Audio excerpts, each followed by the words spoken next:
وہ پوچھتے کیا اللہ تعالیٰ ہر انسان کو ان چیزوں پر پہنچنے کا توفیق دے گا جو وہ چاہتا ہے؟ جو انسان چاہتا ہے اس کو مل سکتا؟ ہاں ممکن ہے، جو انسان چاہتا ہے وہ اس کو نہیں مل سکتا سوائے اس کے کہ اللہ تعالیٰ چاہے. اور دنیا میں دیکھو کتنی کتنی خواہشات ہوتی ہیں اور کچھ بھی نہیں ملتا. رسول کریم صلی اللہ علیہ وسلم نے ایک دفعہ ایک زمین پہ ایک درخت کی طرح کے نشان بنایا اور اس میں سے شاخیں نکلی ہوئی تھیں.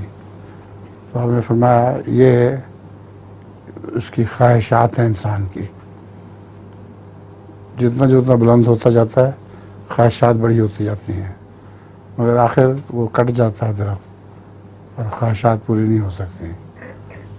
ہر انسان اپنی خواہشات کو اگر پا لیتا تو وہ تو خدا بن جاتا ہے اس دنیا میں. خواہشات تو صرف پریوں کی کہانیوں میں پوری ہوا کرتی ہیں. پریاں کہتی ہیں نا کہ جو خواہش ہوگی ہم پوری کر دیں گے، اس کے سوا ان خواہشات کی کوئی حقیقت نہیں. دنیا کی زندگی ہے اور ختم ہو جاتی ہے.